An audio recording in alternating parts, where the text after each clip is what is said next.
How are you enjoying the onset of dictatorship in India? Are you enjoying it? लोकतंत्र की जो मौत हो रही है उसके बारे में क्या लगता है आपको? क्या महसूस हो रहा है कि जो इस देश ने 70 साल में बनाया उसको 8 साल में खत्म कर दिया गया है? आज हिंदुस्तान में लोकतंत्र नहीं है। आज हिंदुस्तान में 4 लोगों की डिक्टेटरशिप है। हम महंगाई के मुद्दे उठाना चाहते हैं, बेरोजगारी का मुद्दा उठाना चाहते हैं, जो समाज को बांटा जा रहा है उसके बारे में हम चर्चा करना चाहते हैं, यहाँ करना चाहते हैं, पार्लियामेंट हाउस में करना चाहते हैं। हमें ना बोलने दिया जाता है, पार्लियामेंट हाउस में हमें डिबेट नहीं करी जाती, अलाउ करी जाती है, हमें अरेस्ट किया जाता है। ये आज हिंदुस्तान की हालत है। आप सवाल पूछिए।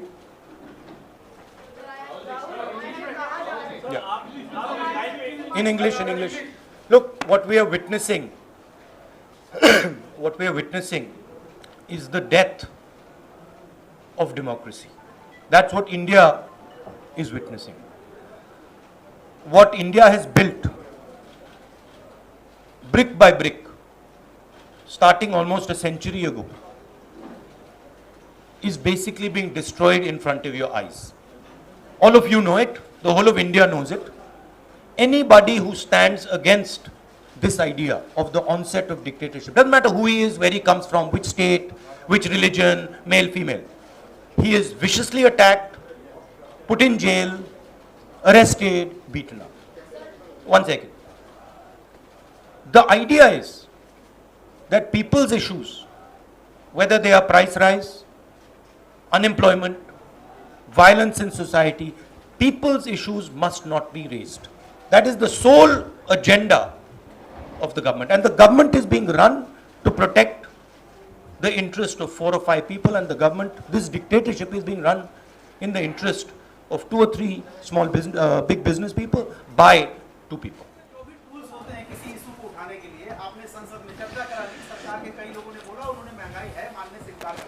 आपने गांधी जी की प्रतिमा के सामने प्रोटेस्ट कर लिया, आप सड़क पर हैं। क्या वजह आपको लगती है कि सरकार प्रेशराइज नहीं हो, सरकार के ऊपर दबाव नहीं बन रहा है? क्या इसलिए कि वो चुनाव जीत जाते हैं? क्या इसलिए कि जनमत उनके साथ है? क्यों प्रेशर नहीं पड़ रहा है? करेक्टिव मेजर्स क्यों नहीं ले रही गवर्नमेंट? जैसे मैंने पहले कहा, जो ऑपोजिशन डेमोक्रेसी में, लोकतंत्र में लड़ती है, वो इंस्टीट्यूशंस के बल पे लड़ती है।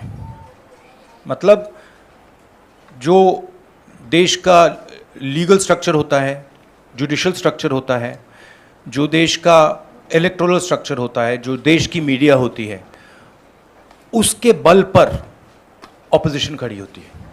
वो सब जो इंस्टीट्यूशंस हैं, वो सब के सब सरकार को पूरा सपोर्ट दे रहे हैं। क्यों?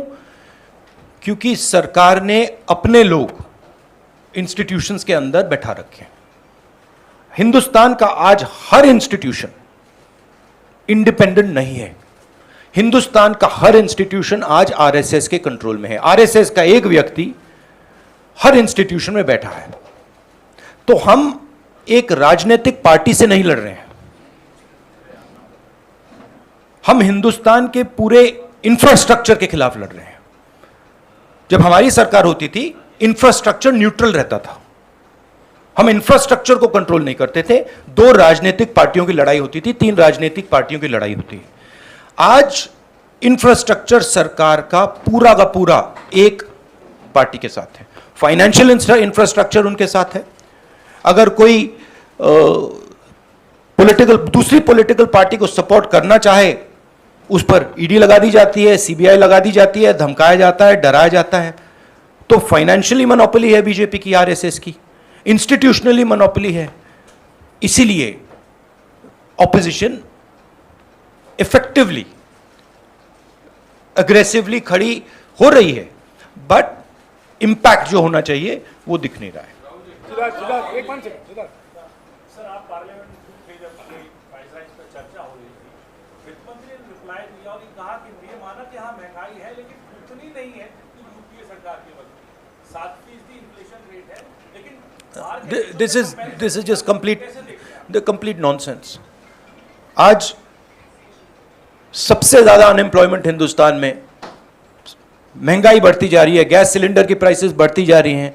पता नहीं शायद मतलब फाइनेंस मिनिस्टर को मतलब ये आंकड़े दिख ही नहीं रहे हैं, या उनको बताया गया है कि बस बोलते जाइए, बट ये रियलिटी नहीं है। आप किसी भी कस्बे में चले जाइए, किसी भी गांव में चले जाइए, किसी भी शहर में चले जाइए, पूछिए महंगाई की क्या हालत है, आपको बताएंगे कि सबसे ज़्यादा आज महंगाई है। तो देखिए, रियलिटी एक है और परसेप्शन एक बनाया जाता है, ठीक है। कहते हैं स्टार्टअप इंडिया, ठीक है, पूरा ट्रांसफॉर्मेशन कर दिया। आप मुझे दिखाओ स्टार्टअप इंडिया है कहां? स्टार्टअप इंडिया लोगों को फायर कर रहा है, निकाल रही है स्टार्टअप्स, लोगों को सड़क पे फेंक रही हैं। कोविड में हिंदुस्तान में कोई नहीं मरा। हेल्थ मिनिस्टर आपको कहेंगे कि हिंदुस्तान का परफॉर्मेंस दुनिया के सब देशों से बेहतर था। यूएन आपको कह रहा है कि 5 million people have died, Hindustan की सरकार कह रही है नहीं, वो झूठ बोल रहे हैं। गुजरात में आप जाएंगे, वहां पे मतलब लाशों के ढेर लग गए थे। गंगा में आपने देखा लाखों लोग मरे, मगर नहीं, हिंदुस्तान की सरकार कहती है यह सच्चाई नहीं है। बेरोजगारी बढ़ती जा रही है, हिंदुस्तान की सरकार कहती है सच्चाई नहीं है। महंगाई बढ़ती जा रही है, हिंदुस्तान की सरकार, उनकी जो फाइनेंस मिनिस्टर हैं, कहते हैं नहीं। पूरा कम्युनिकेशन स्ट्रक्चर उनके हाथ में। एक मिनट शुक्रिया। सर, आपने हल्ला बोला है महंगाई पे, बेरोजगारी के मुद्दे पे, आप कह रहे हैं कि कम्युनल हार्मनी के लिए हम लोग लड़ रहे हैं, लेकिन सरकार ने तो उसका हमला आप पर बोल दिया है।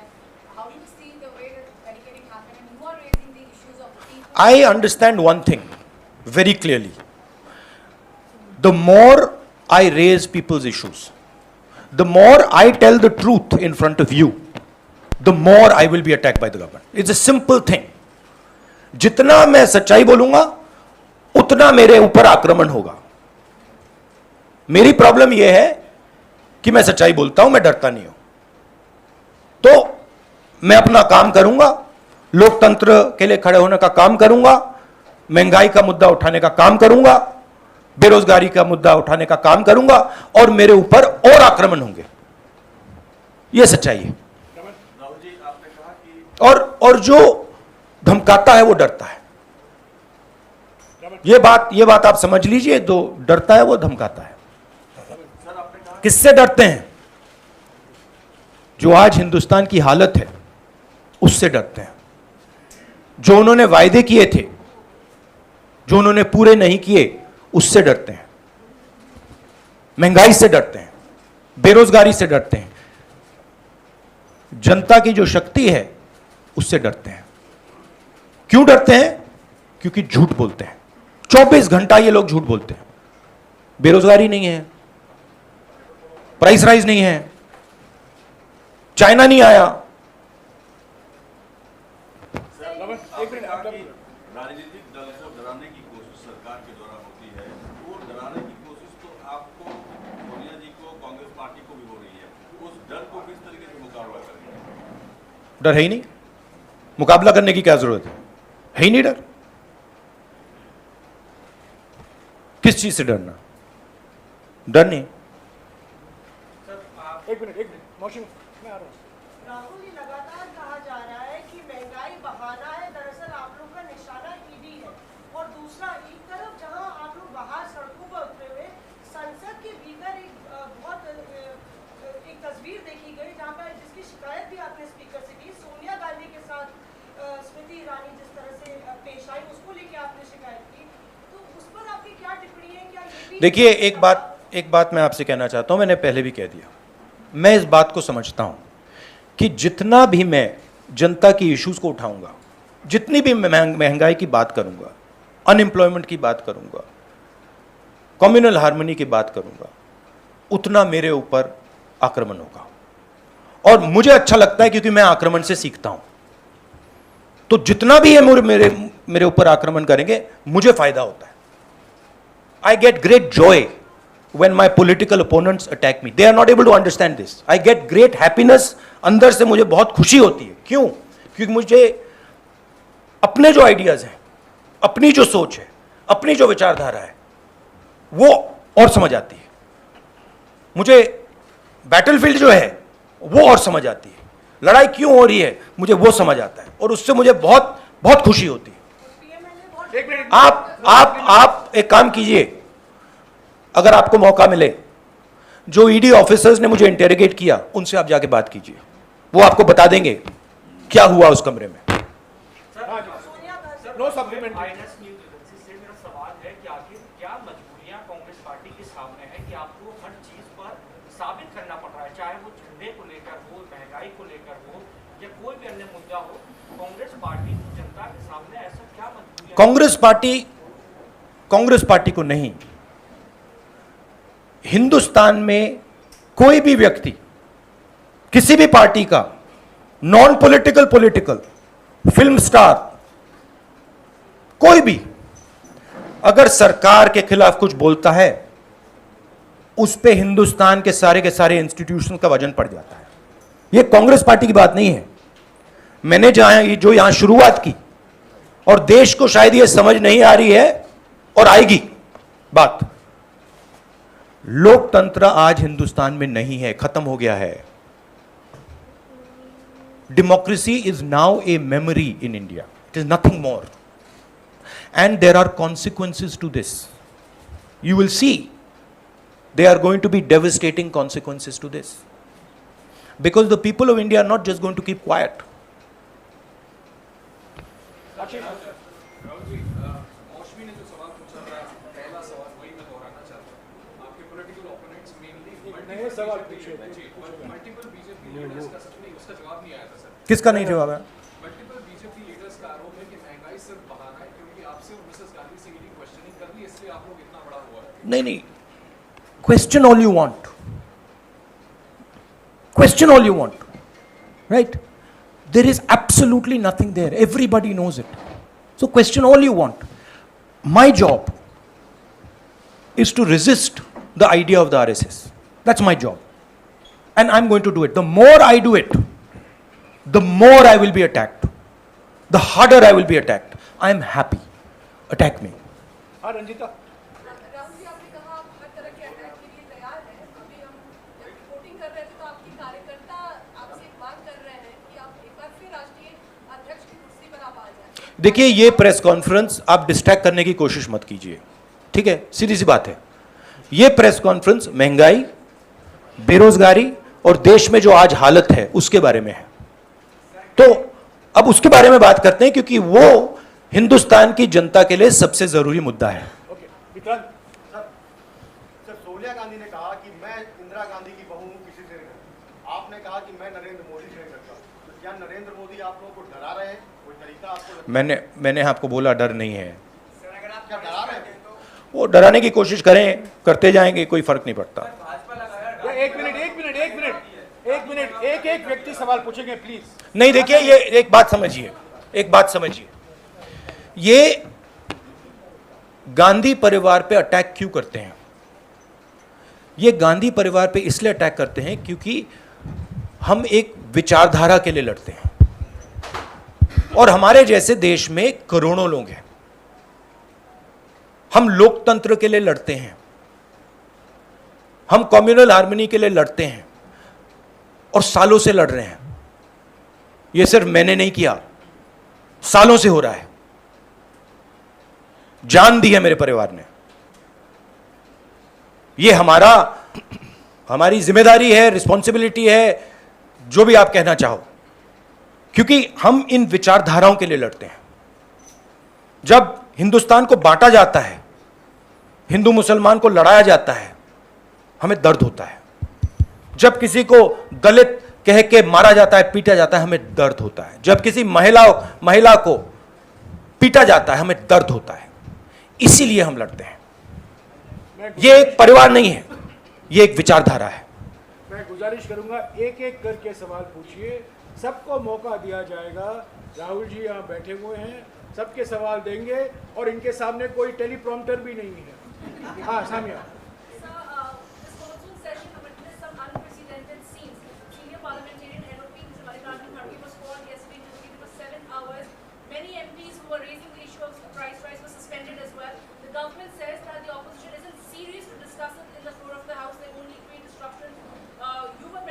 We have been asking for a discussion on price rise.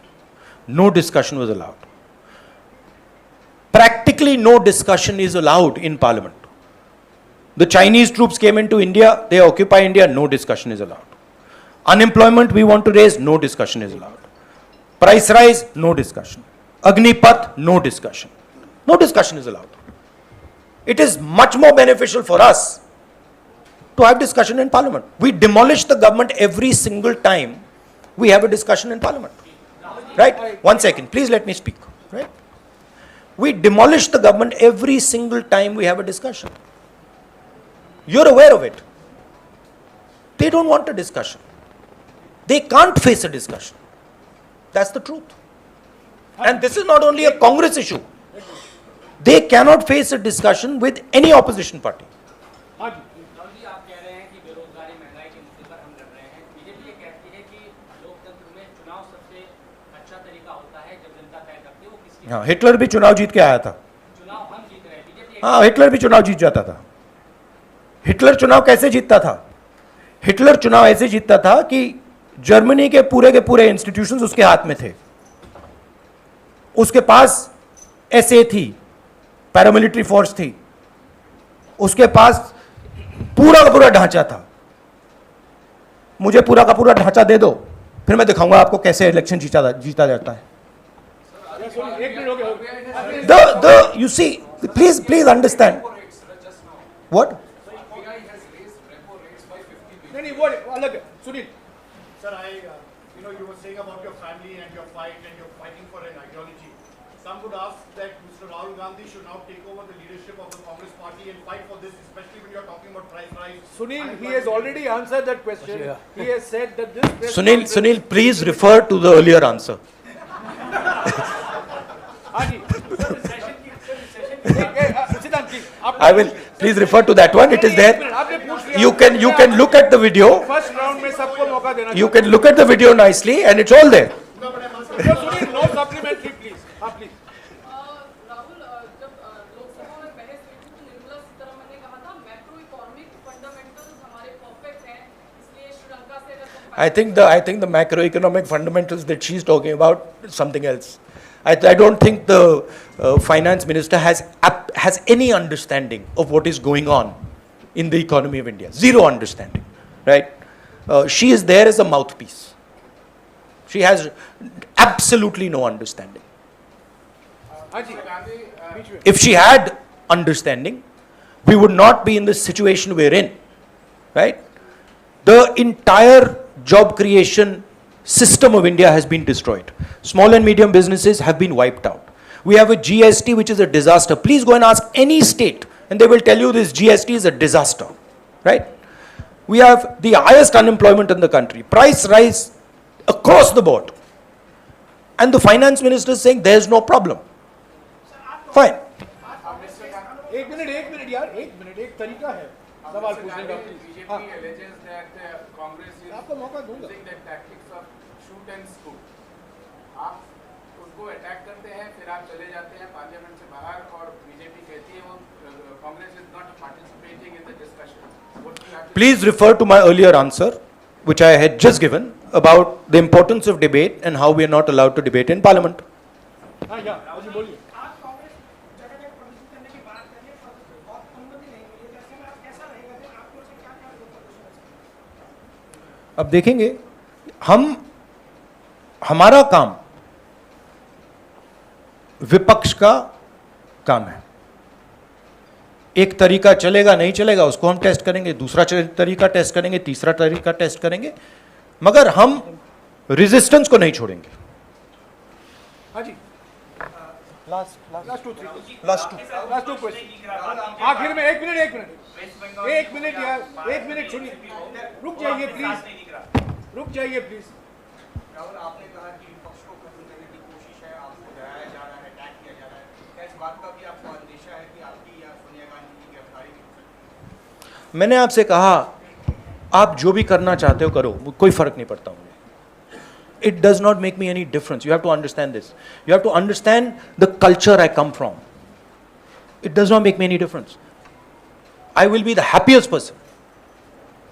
हाँ जी, राहुल जी, विपक्ष जो है जैसे कि पश्चिम बंगाल में ममता जी विपक्ष में, महाराष्ट्र में एनसीपी आपके साथ है, लेकिन इस आंदोलन में आज आपके साथ नहीं है।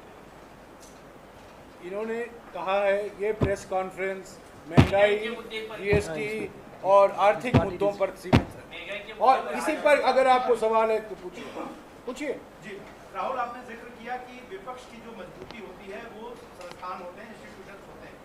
हमने अभी देखा कि पीएमएलए को लेकर जिस तरह से लगातार आप भी हमलावर हैं, पीएमएलए के जो प्रावधान थे उसके खिलाफ 242 याचिकाएं सुप्रीम कोर्ट में दी, लेकिन सुप्रीम कोर्ट का एक आदेश आता है और उसके बाद भारतीय जनता पार्टी कहती है कि अब विपक्ष के नेताओं पर और ज्यादा सारे के सारे हिंदुस्तान के इंस्टीट्यूशंस आज आरएसएस बीजेपी के कंट्रोल में है, सारे के सारे, एक नहीं बचा है, सारे के सारे। तो जो ऑपोजिशन का आइडिया है, ऑपोजिशन के ऑर्गेनाइजेशंस नहीं, ऑपोजिशन के का जो आइडिया है उस पर आक्रमण हो रहा है।